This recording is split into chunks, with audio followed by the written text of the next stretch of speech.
বার্সানার কোণে কোণে রাধারানীর গল্প, রাধাকৃষ্ণের লীলা কোথাও নেই স্বল্প।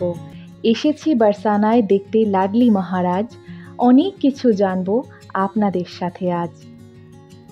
নমস্কার বন্ধুরা, চলে এসেছি কথা মতো মথুরা বৃন্দাবন সিরিজের নতুন আরেকটি পর্ব নিয়ে।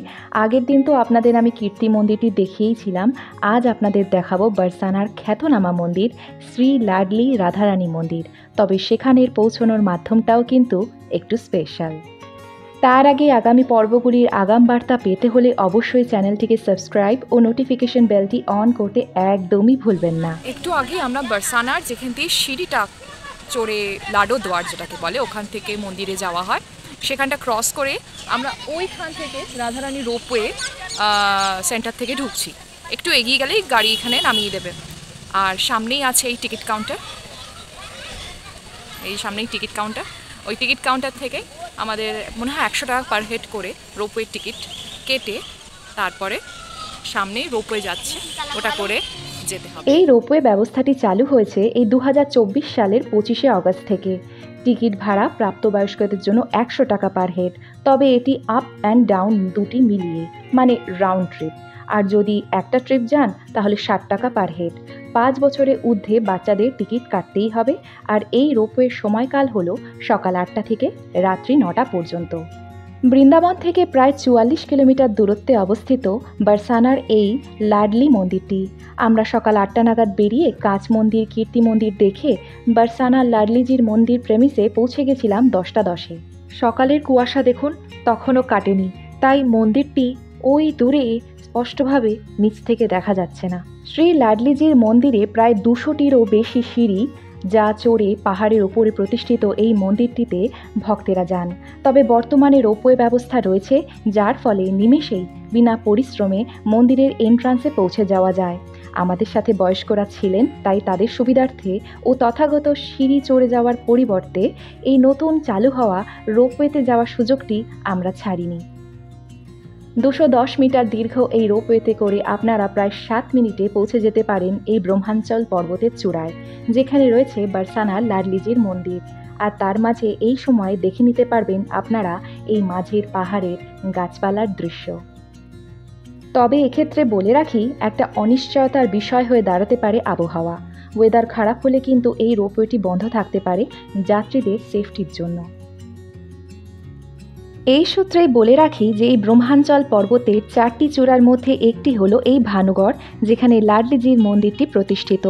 আর বাকি চূড়াগুলি হলো মানগড়, দানগড় ও বিলাসগড়। অনেকে এই চূড়াকে ব্রহ্মাজির মাথা হিসেবে ধরে, তাই মূল পর্বতটির নাম হলো ব্রহ্মাঞ্চল। আর যারা আগের পর্বগুলি খুঁজছেন বা ক্রমানুযায়ী দেখতে চান, তাদের জন্য আমি নিচে ডেসক্রিপশন বক্সের লিঙ্ক দিয়ে দিচ্ছি, তাতে ক্লিক করেই আপনারা দেখে নিতে পারবেন।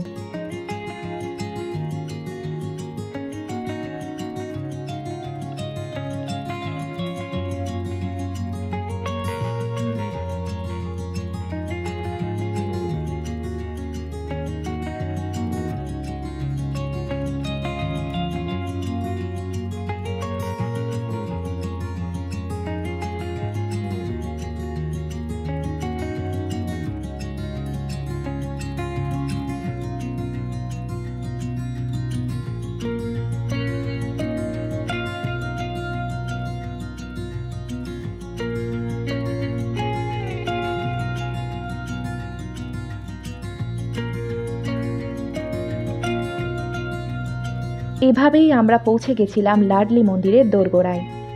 সেখান থেকে নেমেই আপনারা একটা ছোট্ট মার্কেটের মতো দেখতে পাবেন, যেখানে রাধারানীকে পূজা দিতে প্রয়োজনীয় সামগ্রী, ফুল কিনতে পারবেন।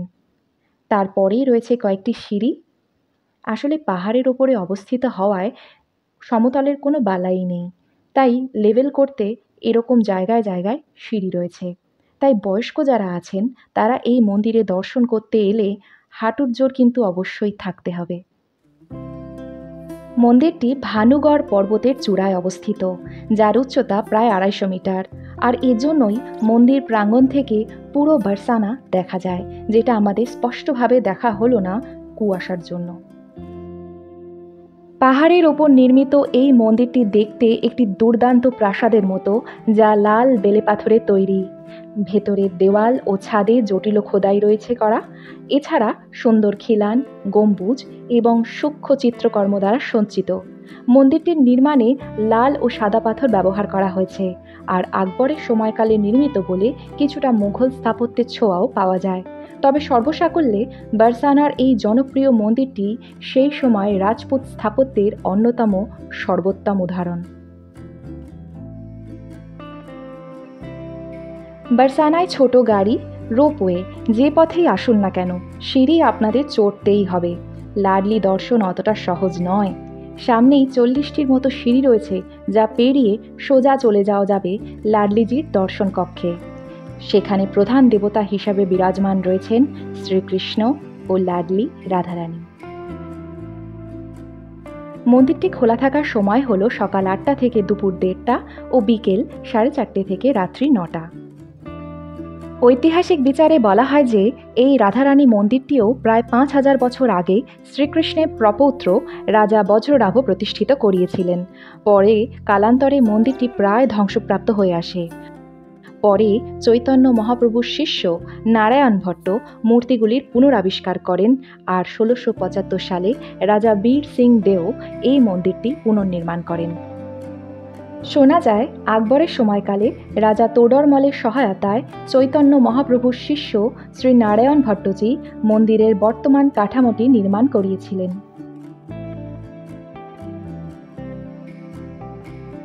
শ্রী নারায়ণ ভট্টের কাছে শ্রী রাধা এতটাই প্রিয় ছিলেন যে তিনি তাকে নিজের কন্যা হিসেবে পুজো করতেন।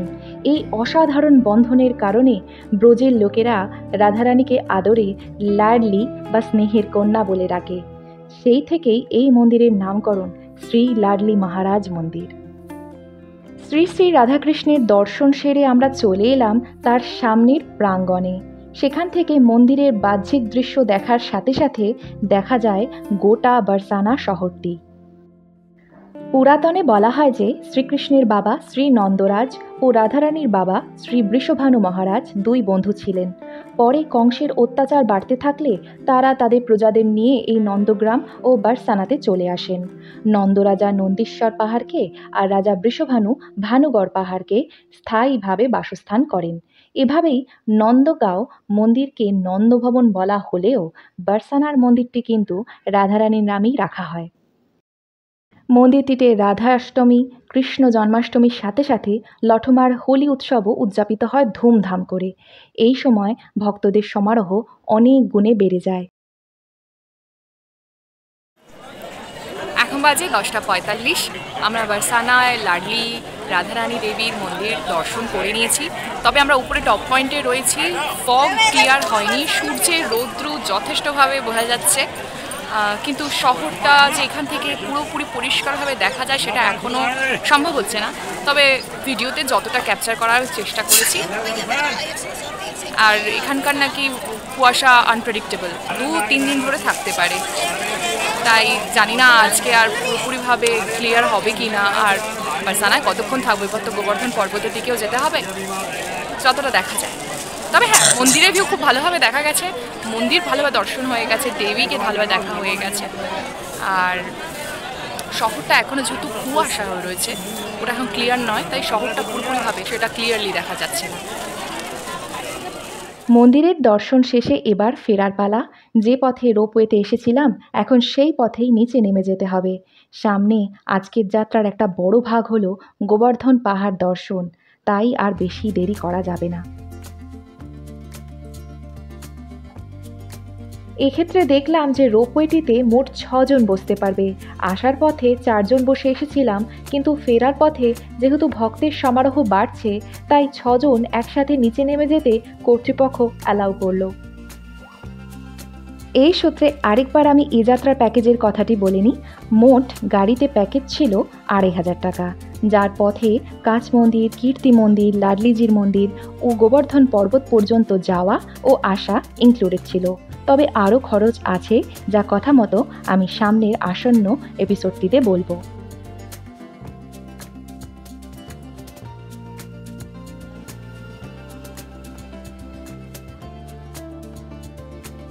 তখন বাজে বেলা 11:10।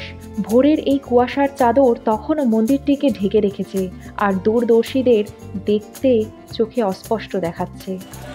বারসানা মন্দির দেখা হয়ে গেছে, রোপওয়ে করে নিচে নেমে এসেছি। এখন যত দিন বাড়ছে ভক্তের সমারোহ ততটা বাড়ছে, আর কুয়াশা এখনও ঠিকঠাক কাটেনি। ওপর থেকে এখনও বারসানার মন্দিরটা পরিষ্কার দেখা যাচ্ছে না।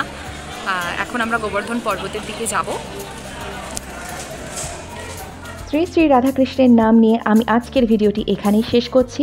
ভিডিওটি ভালো লাগলে লাইক, শেয়ার অ্যান্ড সাবস্ক্রাইব করবেন। পরের দিন গোবর্ধন পর্বত নিয়ে ভিডিওটি আপনাদের সামনে নিয়ে আসব। আপনারা সঙ্গে থাকবেন। আজকের জন্য চলি। আপনারা ভালো থাকুন, সুস্থ থাকুন। রাধে রাধে।